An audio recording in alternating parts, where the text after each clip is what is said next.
So here's our curve f of x, and I want to talk about what's the area underneath the curve from x equals a to x equals b. And let's call that the area from a to b underneath the curve. So this is integration, but we're going to define this as the area right now. And the way I'm going to calculate the area here is I'm going to divide this area up into n rectangles. So the first rectangle, the second rectangle, the third rectangle, etc. So all the way up to, n rectangles. There's the last rectangle. There's the nth rectangle. And you'll notice that I made these rectangles touch the curve at their right-hand end point. So I'm using right-hand rule for this. So each of these rectangles touches at their right corner. Also, each one of these rectangles are equally spaced. So this length here from A to B, that's B minus A. That's the length of the interval. And I'm dividing it up into n rectangles. So the width of each rectangle is b minus a over n. So that's what I'm talking about here. That's the change in x. That's the width of the rectangle. So the area of each one of those rectangles is going to be the height of the rectangle, which we get by just plugging in this x value into the function, times the width of the rectangle, and all the widths are the same, that b minus a over n. So the first rectangle is plug in this x value, which is start at A and move over one width. The second rectangle would be start at A and move over two widths. The third rectangle would be start at A and move over three widths. So the ith rectangle would be start at A, this is the x value that I'm plugging in, start at A and move over I widths, and that would be the x value that I'm plugging into the function.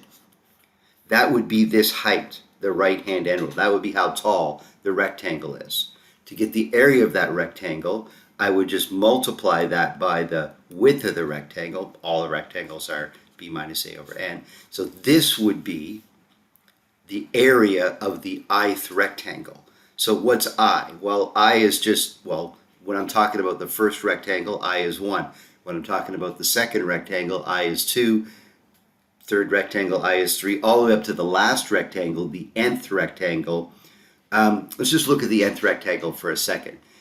The nth rectangle, I would be equal to n.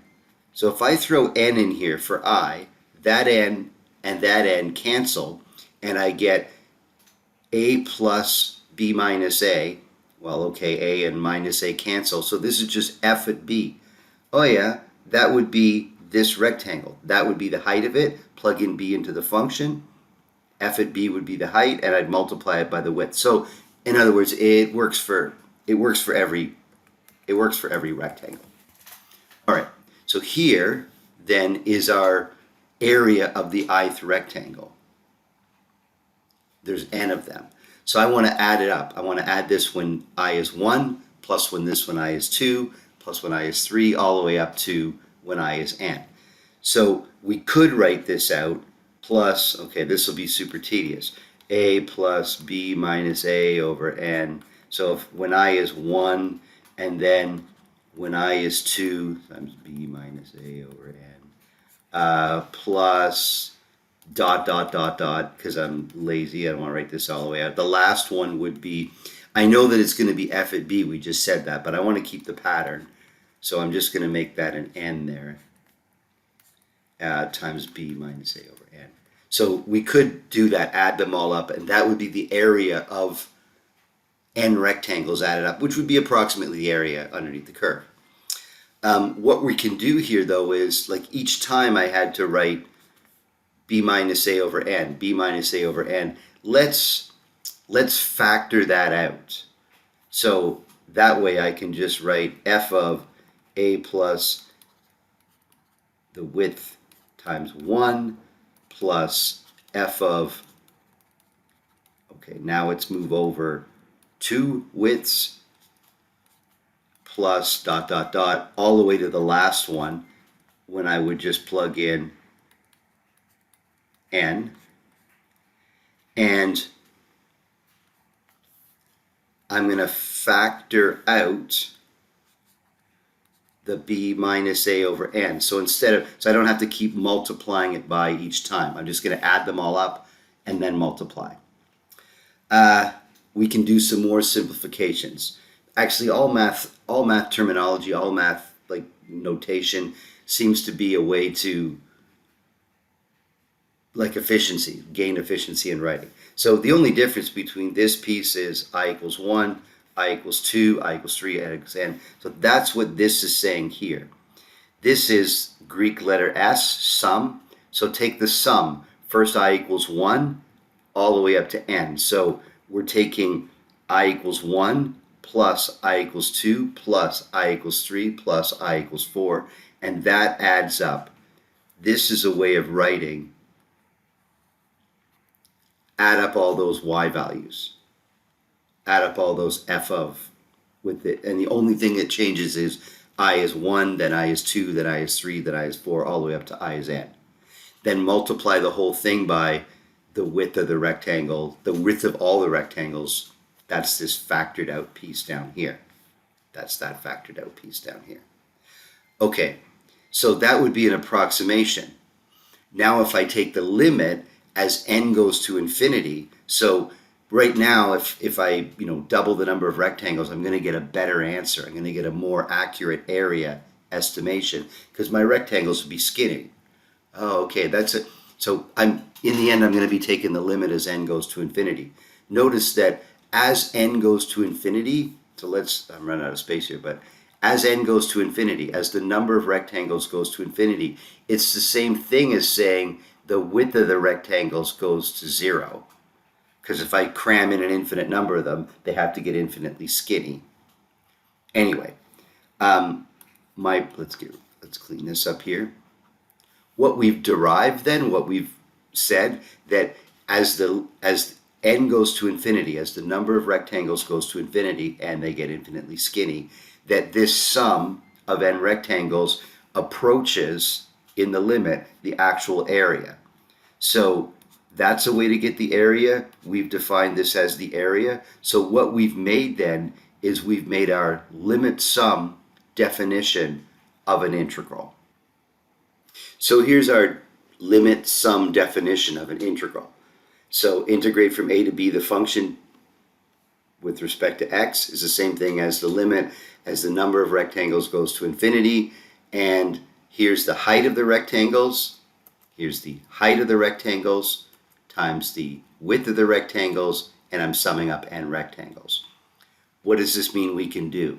Well, we can take an integral. So here I'm integrating from 2 to 8 ln, and I can change this into the limit sum definition. We're going to end up going integral we can change into the limit sum, or limit sum we can go into the integral. So let's look here.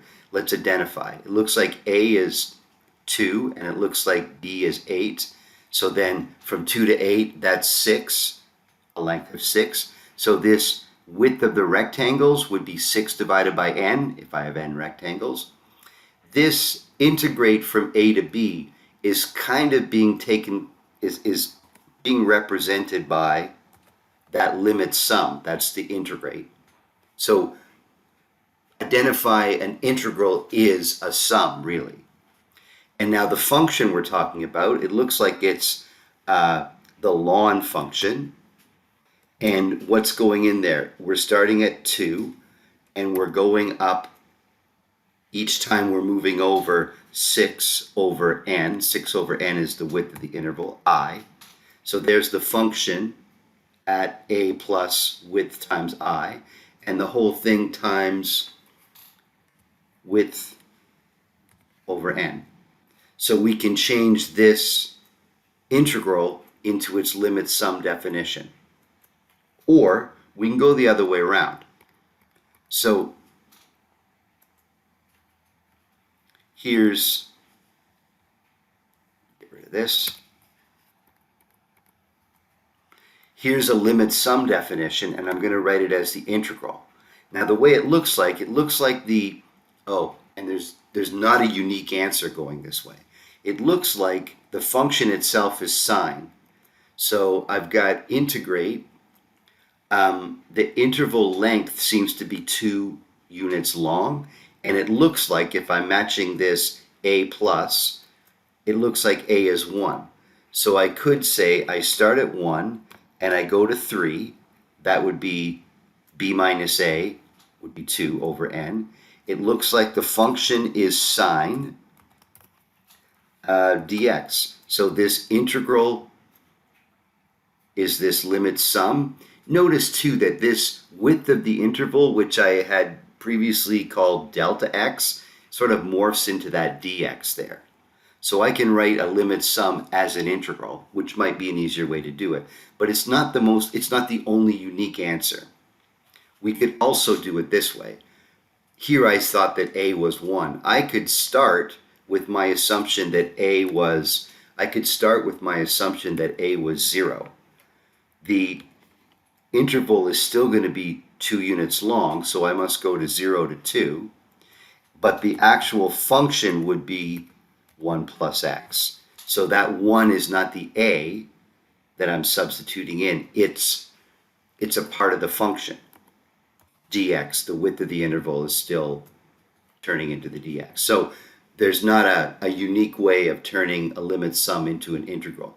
You can turn this integral into this integral by just doing a u substitution, right? Let 1 plus x equal u. That would result in this, the first integral that we got. So anyway, there's our limit sum definition of an integral.